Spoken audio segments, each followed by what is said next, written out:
So we're back in the studio. We just round up the junior class competition, and the premier class has their preliminary show and then their final show. For these kids, it's a one-time shot, Paul. What did you think? What were the highlights, and what was actually very interesting what we saw? Well, the highlight for me is that these kids come out and to perform, no matter what. I mean, we've seen it from the little kids from Diamond Cadets, that they're in for the fun, and the Leo production to this last Joe and Friso performance that is really close to an open class type of show. Not necessarily the quality, but the things that are in there, and all the ingredients are there. And we've seen it with young Beatrix, we've seen it with Joe and Friso and young Jubel. Those three are separate class within that feeder junior definitely. Class. And particularly, I was just looking at the interview that Michel did with Gerjo. Gerjo was at DCI. He aged out this summer in Phantom. The sheer passion that you see in the eyes of the instructors also, and you see that coming back from the kids also. So it's such a nice atmosphere that they have going in this class. I think you're right. I mean, it's good to see that the guys that march in DCI still have that attention for the kids, because they know that's where it starts.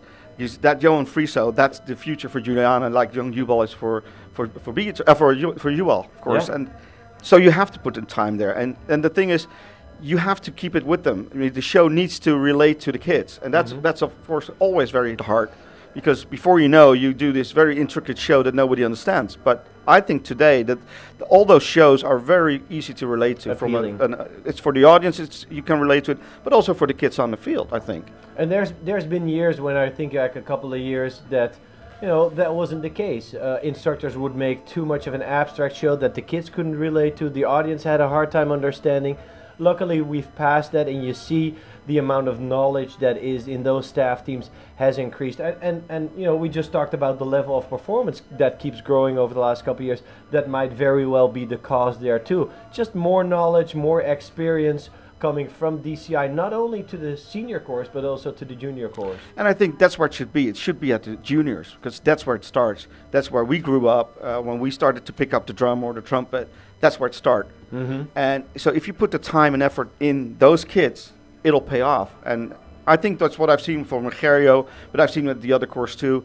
Paying back to the kids, that's what it's all about. And that's what this competition is all about. It's not about winning. All those kids out there are winners.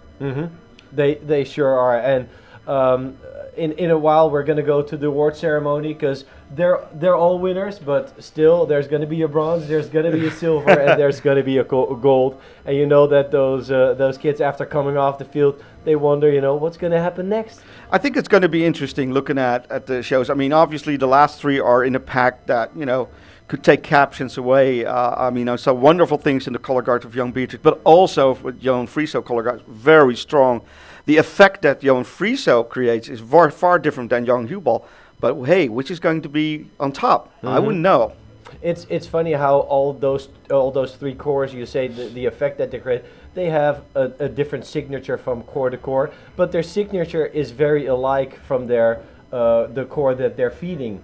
So, Johan Friso, there's a great resemblance there with Juliana, and the same with Jubel and young Jubel, and Beatrix and young Beatrix. I would think that young Jubel probably looks like the most like Jubel, or vice versa. I would say Jubel looks the most like young Jubel, of course, this is where it starts. But I see the subtlety already in the programs of Johan Friso. That Juliana is very subtle in programs. You see that in Johan Friso. It's very, they had eye for detail. And where young Jubel is a little more bold, like Jubel is, you see that. Totally. So I really enjoy that it's the DNA is already there. The DNA is there, the passion is there, and there's so many more ingredients that are already there. So it was just a wonderful class to analyze together with Paul. What we're going to do next is we're going to go to a little video, of some person that has been marching in DCI. His name is Orin Willis and Simi Gill. We're going to watch a video of their experiences in DCI and what they've done over the summer, and then later on we're going to come back here in the studio and we'll have a recap after the award ceremony, and we can go a little bit more into the captions and see what actually happened into that class and how the new champion got crowned. But let's go to that video first now. Today I'm going to be talking to Orin Willis and Simi Gill. about their experiences at DCI in 2015. So, Orin, tell me a little bit about what happened at the early part of your experience of DCI 2015. Okay, so I marched for a drum corps called Coastal Surge. I moved in at the start of spring training. I actually came out in the May camp and stayed, and it was all going good. We were working really hard, pushing through the South Carolina heat, and then a few days after Family Day, we were gathered into the gym and told that we had 24 hours to raise $30,000. Wow! And this situation had happened last year at Coastal Surge, and it was a shock to me, especially for it to then happen again. And we just couldn't get the support that we had last year.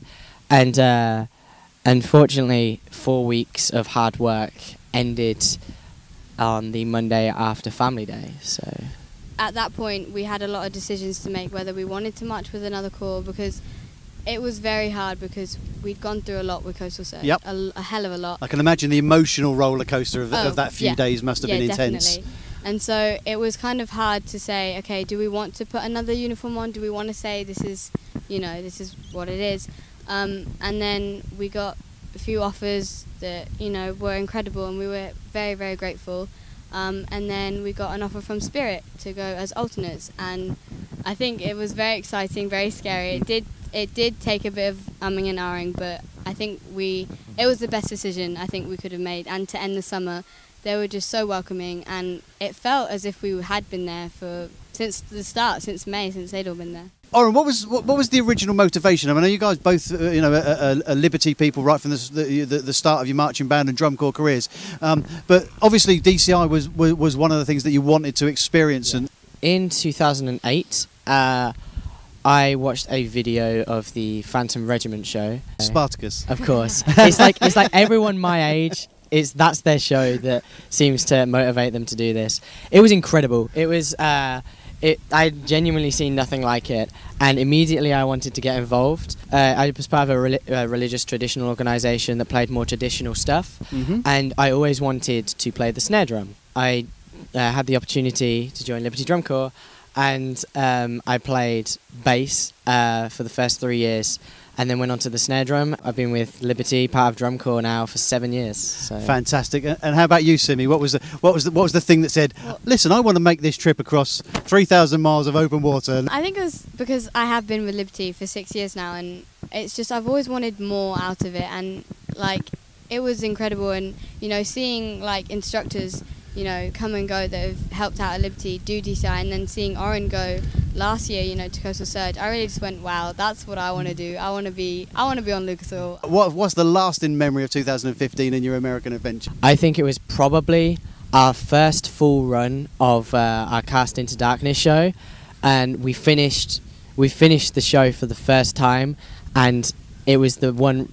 That was the moment where we realised what the show was about, how we were supposed to feel, how it felt to perform, and it was exciting. And having done it last year, I almost forgot that feeling, and everything. It was nostalgic. Everything came back on that moment of standing there. Fantastic. At the end. So how about you, Simi? What was it for you? I think for me, particularly when in our show Cast Into Darkness, we had these 14-foot gates. And I was lucky enough to be chosen to be one of the people that got to stand on it.